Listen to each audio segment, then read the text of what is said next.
In 1897, a businessman in London wrote a letter to his associate at 9 in the morning, asking to meet for lunch. By 11, he had his reply. By 1, they were eating together. The entire exchange, proposal, response, confirmation had taken less time than it takes most of us today to get a reply to a work email. He had not used a telephone. Telephones existed, but were rare and unreliable. He had used something else entirely, a system so fast, so dense, and so completely woven into the fabric of daily life that Victorians barely thought of it as remarkable at all. He had used the post. This is the story of the Victorian postal system, a network of pneumatic tubes, steam trains, and an army of uniformed boys on bicycles that moved information through London faster, in some respects, than our own infrastructure does today, and of how an entire society organized its daily rhythms around the certainty that a letter sent in the morning would be answered by the afternoon. To understand how extraordinary the Victorian post was, you have to start with a number, 12. By the 1890s, in central London, mail was delivered up to 12 times a day. Not 12 different routes covering different areas. 12 deliveries to the same address, spread across a single day. A businessman in the city of London could realistically expect a letter posted at 8 in the morning to be delivered by 10.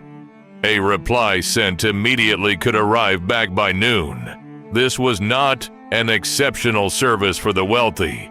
This was the ordinary, unremarkable postal service available to anyone for the price of a stamp. The system that made this possible had been built, layer by layer, over the preceding 60 years, and it represents one of the most underappreciated engineering achievements of the entire Victorian era.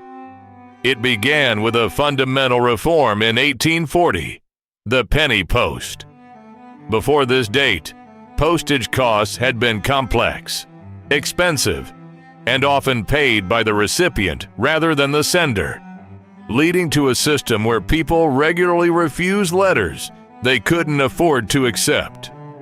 Rowland Hill's reform replaced this chaos with a single flat rate, 1 penny, prepaid by the sender, for a letter of standard weight to anywhere in the United Kingdom. The effect was immediate and explosive. The volume of mail more than doubled within the first year. Within a decade, it had increased many times over. Suddenly, writing letters was something that ordinary people, not just the wealthy and the literate elite, could afford to do regularly. But cheap postage alone doesn't explain 12 deliveries a day. That required physical infrastructure, and the infrastructure the Victorians built was staggering.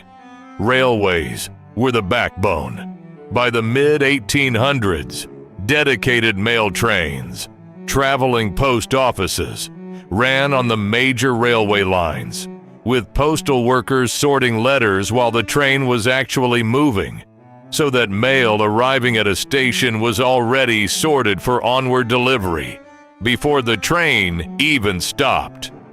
Some of these trains used an ingenious system of nets and hooks to pick up and drop off mail bags without stopping at all. A moving train could exchange mail with a station platform at full speed. Within London itself, the system went even further. In 1853, London opened a pneumatic railway specifically for mail, a tube system that used air pressure to physically propel canisters of letters through underground pipes between post offices at speeds that could exceed 30 miles per hour. The most extensive version of this system connected major sorting offices across central London, moving mail between them in minutes, rather than the hours it would have taken by road, through some of the most congested streets in the world. And then there was the final mile, the part of the system that depended not on machines, but on people. Specifically, on telegraph boys and postmen, moving through the streets of every British town and city, often multiple times per day, on a schedule precise enough that households could plan around it. The telegraph boy is a particularly evocative figure from this period, a uniformed messenger, often a teenager, employed by the post office specifically to deliver telegrams. Because while the postal system handled letters, the telegraph system, also operated by the post office after nationalization in 1870, handled something even faster. Messages that could cross the country in minutes, then be physically carried the last few hundred yards by a boy on foot or on a bicycle. The combination of these systems, penny post, railway mail, pneumatic tubes, and telegraph delivery, created something that, from a modern perspective, looks remarkably like an early internet. Not in technology, obviously, but in social function. People used it the way we use messaging apps today. Consider what this actually meant for daily life. If you wanted to invite someone to dinner that evening, you didn't need to plan days in advance. You wrote a note in the morning, posted it, and could reasonably expect a reply, accept, or decline, before lunch. If your reply needed a follow-up, you could send another note that afternoon and have an answer by evening. Multiple deliveries per day meant that correspondence could function as a genuine back-and-forth conversation, conducted in writing, across the span of a single day. Historians studying Victorian correspondence have found exactly this pattern. People writing several short notes to the same person in a single day, arranging and rearranging plans in something close to real time. This had a particular effect on one aspect of Victorian social life that often surprises modern readers: the speed and informality of certain kinds of arrangements. A spontaneous evening visit, an unexpected change of plans, a quick clarification. All of these were genuinely possible and genuinely common in a way that required this dense, reliable, multi-delivery postal infrastructure to function. The system also had a darker, more anxious dimension, one connected directly to a piece of cultural history many people know without realizing its origin. With deliveries arriving up to 12 times a day, every single delivery was, in a sense, an event. The arrival of the post was something households organized themselves around. Servants would bring letters to the breakfast table, to the drawing room, wherever the family was at that hour, because the post might be arriving again within an hour or two regardless. And because the post was so frequent, so reliable, and so central to both business and social life, its disruption, even briefly, was felt acutely.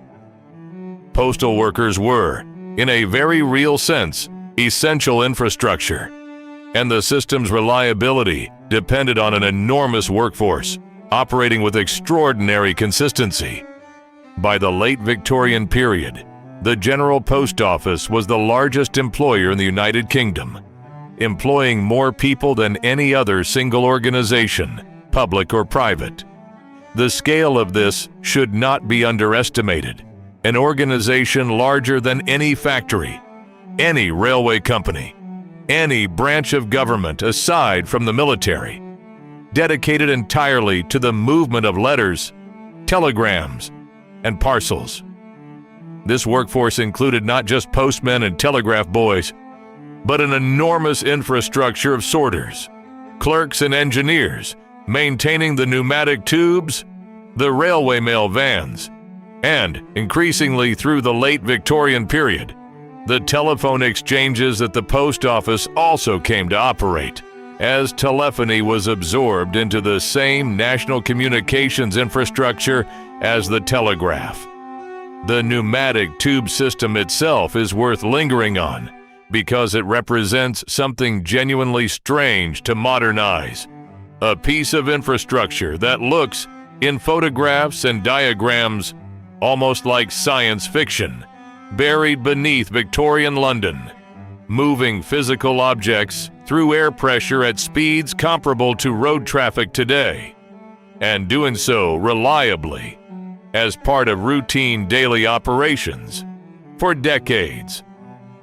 The London pneumatic post system at its peak connected dozens of locations across the city center, with some tubes running for considerable distances underground. Canisters containing bundles of letters would be inserted at one end, and air pressure, generated by steam-powered pumping stations, would propel them through the tube network to their destination, where they would be retrieved, sorted, and sent onward via the conventional delivery network for the final stage of their journey. This system remained in operation, in various forms, for an extraordinarily long time. Elements of London's pneumatic mail system continued operating well into the 20th century, a remarkable testament to how well the original Victorian engineering had been designed. What eventually changed all of this was not any single dramatic event, but a gradual shift in how people communicated. The telephone, initially a novelty and then a luxury, gradually became commonplace through the early 20th century, offering something the post, however fast, could never quite match: genuinely instantaneous, real-time conversation. As telephone ownership expanded, the social function that multiple daily postal deliveries had served, rapid, same-day arrangement and rearrangement of plans, migrated to the phone. The post remained essential for formal correspondence, for documents, for anything requiring a permanent written record. But its role as the primary medium for quick, informal, time-sensitive communication gradually faded.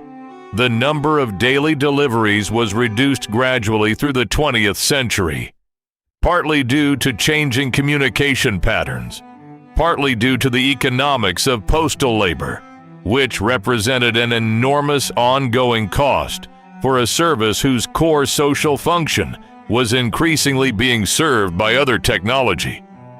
By the time most people alive today were born, a single daily delivery, sometimes not even that, had become the unremarkable norm. The idea of multiple deliveries per day, of a letter posted in the morning receiving a reply by lunch, had become not just unavailable, but largely unimaginable. A piece of Victorian life so thoroughly superseded that its existence is genuinely surprising to most people encountering it for the first time. There's something worth sitting with in this. We tend to think of communication speed as a story of relentless progress, each generation faster than the last, arriving inevitably at our current world of instant messaging and constant connectivity. But the Victorian postal system represents a kind of speed that, in its own context, was genuinely remarkable. A same-day, multiple times a day exchange of written communication available to ordinary people that was then effectively abandoned, not because it stopped working, but because something else came along that was faster still, and the infrastructure that had taken 60 years to build was allowed to wind down over the following 60. The pneumatic tubes are gone now, mostly. The 12 times daily deliveries are long gone. The telegraph boys are gone. What remains is a single daily delivery, a faint echo of a system that, at its Victorian peak, moved information through London faster than the traffic above it. If the hidden infrastructure of history matters to you, subscribe. Every week, we look beneath the surface. Next week, the Victorian department store. The invention of shopping as entertainment.